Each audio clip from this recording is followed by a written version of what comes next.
1999년 SBS에서 방영된 애니 하나가 수많은 덕후들의 마음을 설레게 했습니다. 이번 영상은 2003년 유이왕에서 4년 정도 과거로 가 기동전함 나데시코의 결말을 파헤쳐봅니다. 왠지 4년밖에 차이 안 나는데 엄청 고전 애니가 된 것 같은 느낌? 원래 가능한 한국어 더빙을 기준으로 이야기하는데 오늘은 좀 특별히 자막판을 기준으로 해보려 합니다. 당시 TV 앞을 지켰던 꼬꼬마들도 이제는 이바다보다 텐카와 아키토가 더 익숙할 것 같거든요.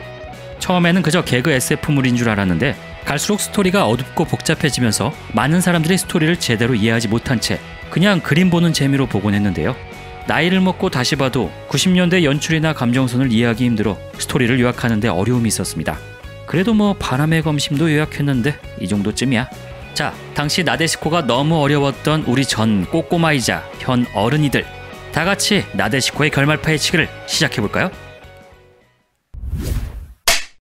22세기 화성을 새로운 주거지로 삼아 풍요로운 생활을 누리고 있던 인류는 목성에서 온 정체불명의 적에게 공격받습니다. 지하 쉘터에 피신해 있던 아키토는 그곳에서 알게 된 소녀 아이를 지키기 위해 나섰으나 평범한 요리사인 그가 감당하기엔 너무 많은 적이었죠. 결국 아키토를 제외한 모든 사람들은 사망. 충격에 빠진 아키토는 비명을 지르며 갑작스런 빛이 그를 감싸버립니다. 그로부터 1년 후 인류는 화성을 빼앗기고 이제 지구마저 위협받는 상황이 되었습니다. 거대 기업 네르갈은 어째서인지 지구연합군을 등지면서까지 화성으로 갈 계획을 준비했고 그를 위한 크루들이 최첨단 전함 나데시코에 탑승을 시작했죠. 한편 지구에서 요리사 생활을 하고 있던 아키토, 어떻게 화성에서 지구로 건너온 건지 본인도 전혀 기억을 못하고 있었습니다. 그냥 정신을 차려보니 지구에 와 있었죠. 전쟁 트라우마 때문에 오늘도 일자리를 잃은 그는 우연히 소꿉친구인 유리카를 만나게 되고 얼떨결에 나데시코의 요리사로 취직합니다. 그런데 주인공이 진짜 요리만 할 리가 없잖아. 출항하기도 전에 부상당한 파일럿 덕에 5분 만에 요리사에서 파일럿으로 승격한 아키토. 그는 전직 성우인 오퍼레이터 메구미와 만사가 귀찮은 11살 소녀 루리, 열혈 애니, 게키강가를 사랑하는 파일럿 가이, 그리고 무려 함장이었던 소꿉친구와 함께 머나먼 화성길에 오르는 것이었습니다. 참고로 요리사인 아키토가 로봇을 조종할 수 있는 이유는 나노머신 주사로 심어진 생체 컴퓨터가 있기 때문이라는 매우 편리한 설정이 있다 합니다. 작중에 등장하는 대부분의 캐릭터는 이 생체 컴퓨터를 지니고 있다죠. 네르갈이 진행하는 독자적인 화성 탐사 계획. 지구연합군은 그들을 방해하기 위해 크루 중에 스파이를 심어두거나 대기권을 돌파하려는 나데시코를 공격하기도 했습니다. 가인은 아키토를 도와 지구연합군의 추격을 뿌리치기도 했으나 나데시코를 탈출 중이던 스파이에 의해 사살당하고 무려 3화 만에 숨을 거둡니다. 같은 게키강가 매니아였던 가이의 죽음은 아키토에게 큰 쇼크였습니다. 더욱이 동료가 살해당했는데도 별 반응을 보이지 않는 직원들의 모습이 그를 더 힘들게 만들었죠. 아니 그런데 진짜 너무 신경 안 쓰는 거 아니야? 내가 말했잖아요. 지금 보기에 다소 황당한 연출이 많다니까? 그나마 메구미만이 아키토의 슬픔에 공감해주며 두 사람의 사이는 급속도로 가까워집니다. 목성 도마뱀들의 공격을 받아가며 겨우 화성에 도착한 나데시코. 아키토는 생존자인 이네스를 발견합니다. 그녀는 나데시코를 설계한 개발자였지만 나데시코로는 절대 목성 도마뱀을 이길 수 없다고 비관하고 있었죠. 실제로 적들은 너무 많았고 튤립이라 이름 붙여진 모선에서 적들이 끝없이 나오고 있었습니다. 어떻게 화성 탐사를 마친 나데시코는 지구로 돌아가려 했으나 계속되는 목성 도마뱀의 공격에 함선의 상태는 영 좋지 못했습니다. 그러던 중 튤립이 단순한 모선이 아닌 워프홀을 사용하는 거대한 게이트라는 것을 알게 되고 이판사판으로 그 속에 들어간 나데시코는 다시 지구권으로 복귀를 마칩니다.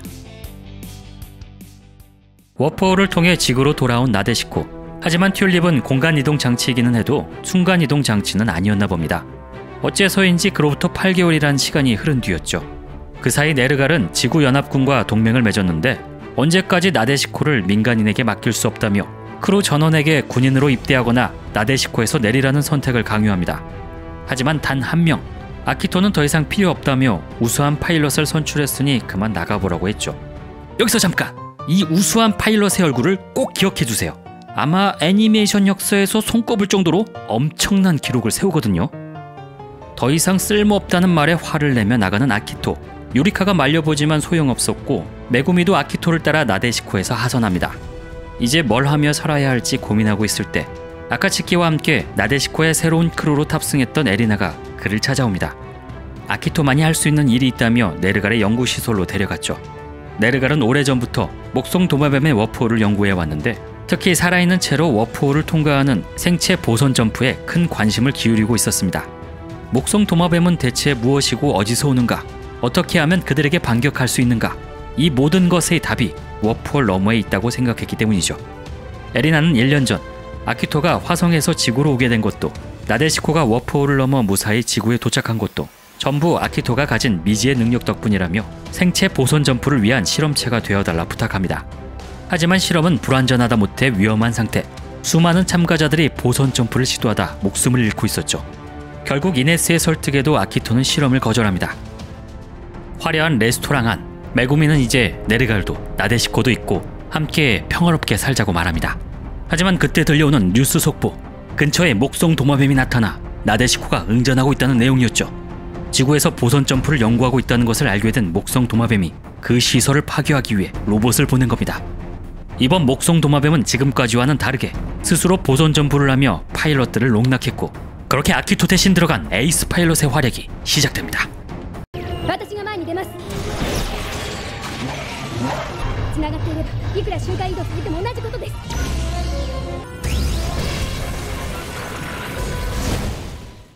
네, 그래요. 죽었어요.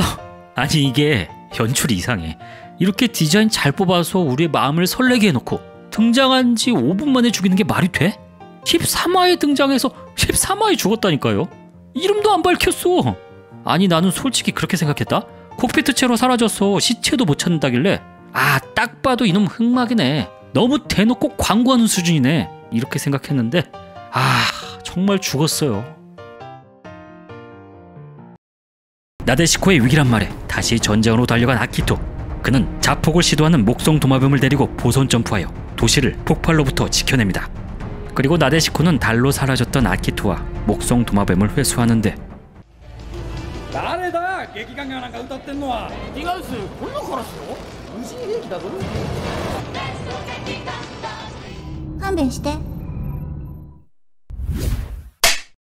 목성 도마뱀은 정체를 알 수 없는 외계인이며 무인 병기를 보내 싸운다. 이게 지금까지의 상식이었습니다. 하지만 이번에 회수한 목성 도마뱀의 로봇을 보니 분명 누군가 타고 있던 흔적이 보였죠. 크루들은 함내를 뒤져 숨어있던 체쿠무를 발견하고 그의 DNA가 인간과 일치한다는 것을 알게 됩니다. 즉 인류의 적인 목성 도마뱀 역시 같은 인간이었던 거죠. 사실 그들은 100년 전 테라포밍에 성공한 달에서 살던 인류였습니다. 독자적인 문화 개척에 성공한 그들은 자치권 독립을 지구에 요구했으나 이를 못마땅히 여긴 지구군은 오히려 그들을 공격했고 생존을 위해 목성까지 달아났던 거죠. 그 뒤 목성에서 미지의 기술을 발견, 복수를 위해 보선 점프와 로봇을 개발했고 100년이 지난 지금 드디어 계획을 실행했던 겁니다. 이 사실은 극소수의 사람을 제외하고 은폐되어 일반인에게 목성 도마뱀이란 그저 지구를 침략하려는 사악한 외계인으로 알려지게 되었죠. 그리고 목성 도마뱀, 목성연합 사람들은 게키강가라는 만화를 엄청 좋아한다는 설정이 있는데 이는 당시 목성으로 도망갈 때 유일하게 가지고 있던 오락거리가 게키강가 DVD밖에 없었기 때문이라네요. 목성 도마뱀의 정체가 밝혀지면 사기가 떨어질 거라며 아카츠키는 몰래 츠쿠모를 죽이려 했지만 미나토의 도움을 받아 나데시코에서 탈출, 츠쿠모는 목성연합으로 돌아갑니다. 진실을 알게 되어 충격에 빠진 나데시코의 크루들. 그럼에도 목성연합의 복수는 멈추지 않았습니다. 이에 나데시코는 아키토를 원하는 장소에 시간 이상 없이 보선 점프시키는 완벽한 순간이동 기술을 성공시켜 대항했죠. 하지만 전쟁에 대한 회의감이 들기 시작한 아키토. 그는 만화와는 달리 실제로 사람이 죽는다며 앞으로 어떻게 해야 할지 고민에 빠집니다. 한편 목성연합으로 돌아간 츠쿠모는 이제 그만 지구군과 화해할 때가 되었다며 상관을 설득하고 있었습니다. 사실 반쯤 사심이 들어간 행동이었지만 아무튼 그 설득이 먹혀들었는지 목성연합은 화평을 위한 사자를 나데시코에 보내는데 바로 츠쿠모의 동생인 유키나였죠. 오빠를 홀린 미나토와 자폭하기 위해 온 유키나였지만 전쟁의 진저리를 느끼는 크루들의 대화, 그리고 미나토 본인과 직접 이야기 나누며 지구에 대한 오해를 풀게 됩니다. 미나토와 츠쿠모를 통화로 연결시켜주기까지 하며 모든 것이 잘 풀리는 듯 했는데 그때 나데시코를 포위한 지구연합군, 그들의 목적은 유키나였습니다. 이제 곧 다가올 결전의 시간에 방해된다며 유키나를 없애려 한 것이죠. 유리카 함장은 전면전을 해서라도 그녀를 지키려 했지만 순간 나데시코의 모든 동력이 꺼지며 순식간에 무방비 상태가 되었습니다. 아카츠키가 나데시코의 마스터키를 뽑아버린 거죠. 이 마스터키는 세상에서 단 2사람, 함장과 네르갈의 회장만이 작동시킬 수 있었는데 바로 아카츠키가 그 네르갈의 회장이었습니다.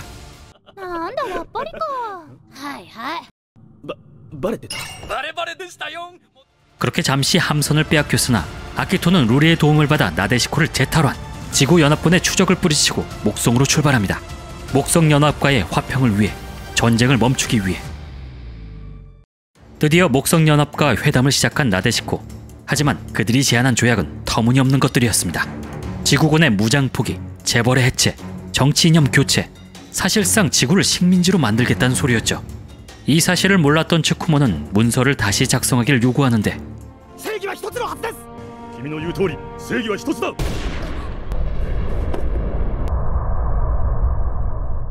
모든 것은 나데시코를 없애기 위한 함정이었습니다. 아키토는 몇 번 써본 적도 없는 총을 난사해가며 겨우 목성 기지에서 탈출했으나 이미 주변은 포위 상태였죠.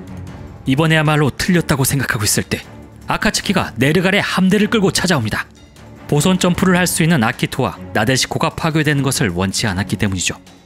아키토 일행을 탑승시킨 아카츠키는 아키토와 유리카 그리고 이네스의 힘이 있으면 함선체로 생체 보선 점프가 가능하다며 대규모 순간이동으로 전장에서 탈출, 여행의 시작이자 끝이 될 마지막 무대 화성에 도착합니다. 화성에는 목성에 있던 것처럼 미지의 기술로 만들어진 유적이 있었습니다. 보선 점프 현상이 일어나는 순간 유적이 같이 빛나는 걸로 볼 때 보선 점프의 컨트롤 시스템이라 추측할 수 있었죠.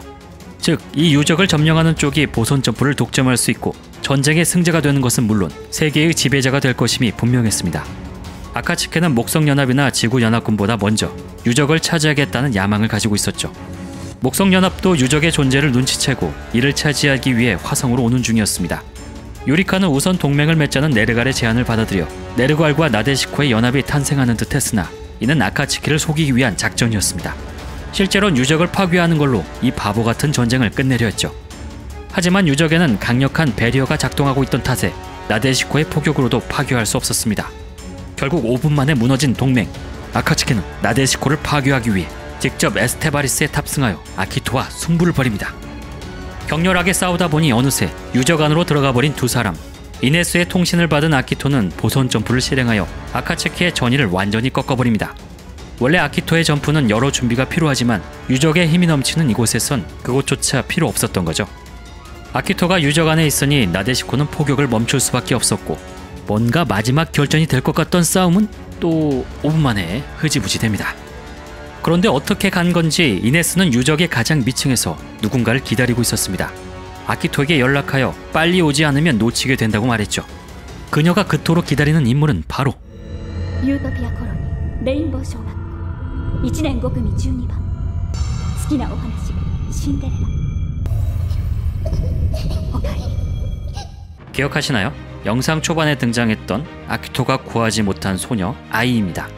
사실 이 보선 점프는 공간 이동보다 시간 이동에 가까운 기술로 아키토가 화성에서 지구로 점프할 때 그에 휘말린 아이는 시간 여행을 했었던 거죠.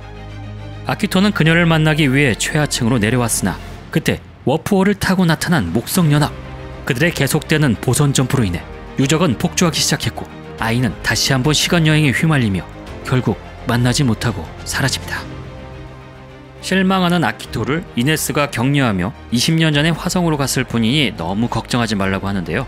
그녀가 이렇게 자세히 알고 있는 이유는 이네스 자신이 바로 아이였기 때문입니다. 20년 전에 화성으로 보선 점프하여 그 반동으로 모든 기억을 잃은 채 이네스로 자라왔지만 나데시코에서 생활하며 기억을 되찾았던 거죠. ようやく会えたねお兄ちゃん. 시간이 조금 흘러 다시 나데시코로 귀환한 두 사람. 아키토는 자기가 아이를 구하지 못한 탓에 이네스 같은 삐뚤어진 아줌마가 됐다고 자책합니다. 그 사이 목성연합은 네르갈의 함선을 전부 격침시킨 뒤 나데시코에게 30분 안에 투항하라는 마지막 무전을 남겼죠. 물론 유리카는 항복할 생각이 전혀 없었고 함선에 혼자 남아 유적과 함께 자폭하는 방법을 생각했으나 크루들의 반대로 무산됩니다. 유적이 파괴되면 과거에 일어났던 보선 점프가 전부 무효화되어 전쟁이 일어났던 사실이 없어지겠지만 여태까지 쌓아온 추억도 무너진다는 이유였죠. 결국 세계 평화보다 개인의 추억을 선택한 나데시코. 그들은 유적의 핵을 싣고 보선 점프하여 목성연합과 네르갈로부터 도망치고 나데시코를 먼 장소로 보내는 것으로 이 전쟁의 일단락을 짓습니다. 물론 이것만으론 전쟁이 끝날 리가 없고 아직 풀리지 않은 수수께끼가 넘쳐나지만 그건 또 언젠가 이야기할 날이 온다고 해놓고 왜 안 오는 거야. 결말이 참 당황스럽죠? 90년대 명작이라 칭송받는 것에 비해 다소 뜬금없고 부실한 결말입니다. 처음에는 그저 개그 패러디물로 시작했던 나데시코가 시간이 지나며 상당한 인기를 끌자 후속작 준비를 위해 그런 것 같은데 문제는 그 후속작이 나오지 않았습니다. 극장판이 있기는 하지만 이건 아예 장르가 다른 흑화 버전이라 이런 건 인정 못해! 라고 말하는 사람도 꽤 있죠. 그러다 보니 나데시코에는 풀리지 않은 떡밥이 몇 개나 있습니다. 예를 들어 아이는 이네스에게 어떤 물건을 건네며 꼭 전해줘야 하는 것이라는 말을 했지만 정작 이게 뭔지 밝혀지지 않았습니다. 아마 2기에서 풀려 했던 것 같은데 결국 2기는 나오지 않고 와이덴 덕에 슈퍼로봇 대전에서 그 설정을 채용한 스토리를 만들기도 했죠. 그리고 지금 영상 길이를 보시면 아시겠지만 제 영상 중 가장 시간이 깁니다. 그런데도 언급 못한 이야기가 너무 많은데요. 우선 아키토가 보선 점프를 할 수 있었던 건 그가 화성인이었기 때문입니다. 화성은 테라포밍을 위해 나노머신이 뿌려져 있었는데 이는 의도치 않게 화성인의 DNA를 개조하며 보선 점프에 적합한 몸으로 변했던 거죠. 그 외에도 중요한 이야기에만 집중하다 보니 루리나 류코, 흑쿠베 종장 같은 중요 캐릭터들이 전부 스킵된 점이 너무 아쉽네요. 진지하게 2부작으로 나눠서 해볼까 고민했는데 또 이것저것 전부 다루면 너무 지루한 영상이 될까봐. 아무튼 아쉬움을 뒤로하고 다음 영상은 나데시코 극장판 더 프린스 오브 다크니스입니다. 많은 사람들을 충격에 빠뜨린 이 영화, 어쩌다 흑화물이 되어 돌아왔는지, 왜 극장판을 봐도 이해가 어려운지 이런저런 이야기를 풀어보겠습니다. 그럼 다음 주에 봐요.